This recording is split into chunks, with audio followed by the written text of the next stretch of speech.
कम समय में ये इंपॉर्टेंट एडजस्टमेंट कवर करना चाहते हो तो ये लेक्चर आपके लिए है।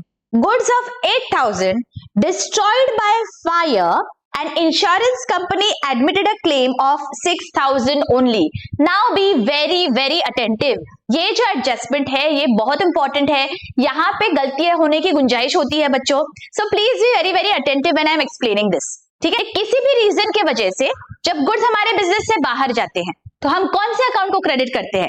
Weather it is sales, whether it is for advertisement, whether it is because of loss, कोई भी अगर रीजन के वजह से गुड्स हमारे बिजनेस से बाहर जाते हैं बच्चों, we always always credit the trading account. Okay, ये हमें हमेशा याद रखना है। अगर गुड्स बिजनेस से बाहर जाते हैं तो एक अकाउंट है जहां पे हमें क्रेडिट करना ही होता है, and that is our trading account. ठीक है, तो ट्रेडिंग अकाउंट में हम 8,000 से क्रेडिट करेंगे। व्हाई? बिकॉज उतने के गुड्स जो हमारे हैं वो लॉस हो गए बिकॉज ऑफ फायर। ठीक है, अब क्या हुआ, जब हमारे गुड्स का लॉस हो गया फायर की वजह से, हम इंश्योरेंस कंपनी के पास जाते हैं और इंश्योरेंस कंपनी को बोलते हैं बाबा ऐसा ऐसा हमारा लॉस हुआ है। इंश्योरेंस कंपनी खुद का ड्यू डिलिजेंस करती है और उसके बाद हमें कुछ एडमिट करती है क्लेम कि बाबा आपका हमारे हिसाब से इतने का लॉस हुआ है। तो इंश्योरेंस कंपनी ने हमें सिर्फ 6,000 रुपीज का क्लेम एडमिट किया, तो इंश्योरेंस कंपनी से कुछ दिनों बाद हमें कुछ पैसा मिलने वाला है, दैट इज फ्यूचर में कुछ इकोनॉमिक बेनिफिट होगा, पैसा मिलेगा। Right now we have not received, लेकिन फ्यूचर में हमें क्लेम मिलने वाला है। Now we know because insurance company ने वो क्लेम एक्सेप्ट कर लिया। तो that is the reason insurance का जो क्लेम है वो हमारा एसेट बन जाएगा। सो बैलेंस शीट में एसेट साइड पे ये जो क्लेम एडमिट हुआ है वो दिखेगा। अब देखिए 8,000 दिख रहा है हमारे ट्रेडिंग अकाउंट के क्रेडिट में, बैलेंस शीट में एसेट साइड पे हमारा दिख रहा है 6,000, दैट मींस ये हमारा डेबिट बैलेंस है। तो जो डिफरेंस आ रहा है ना 8 माइनस 6 दैट इज 2,000, ये क्या है?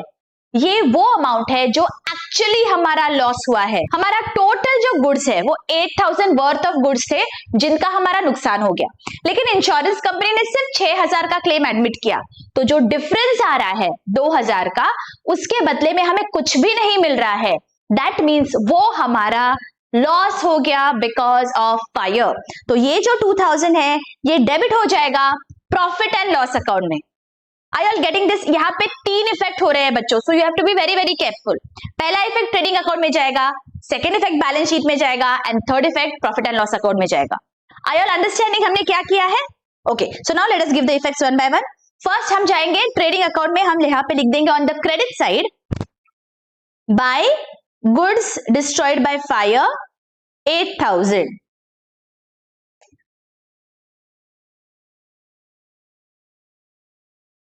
सेकंड जाएंगे बैलेंस शीट में एसेट साइड पे, और यहां पे हमारा जो इंश्योरेंस क्लेम एडमिटेड है वो लिखेंगे इंश्योरेंस क्लेम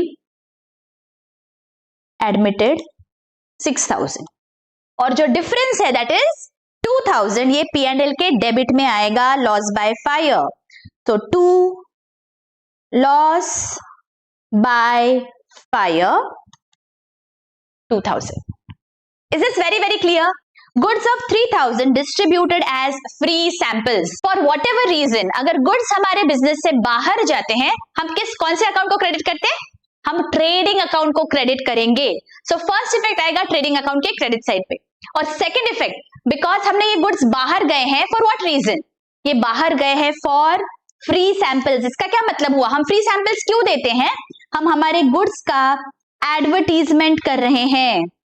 तो सेकेंड इफेक्ट आएगा प्रॉफिट एंड लॉस अकाउंट में ऑन द डेबिट साइड। तो let us give those effects by goods distributed as free samples,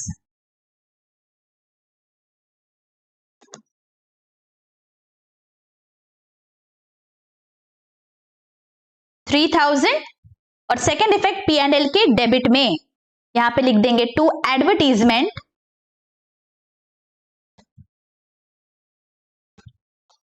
$3,000। आगे goods of ₹900 were taken by Mangesh for his personal use.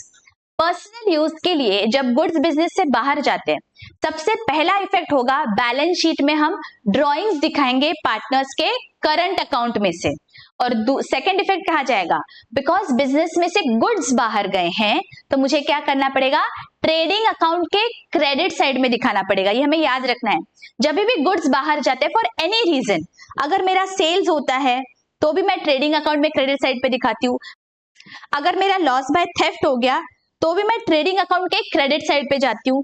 वैसे ही अगर मेरे goods partner ने withdraw कर लिए, again मैं ट्रेडिंग अकाउंट के क्रेडिट साइड पे सेकेंड इफेक्ट दूंगी।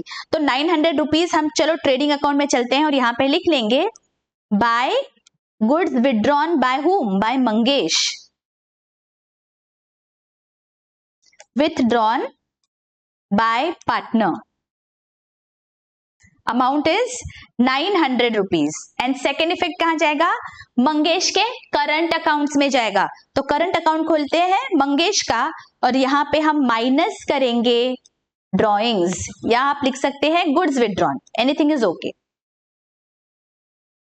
Goods withdrawn 900, okay.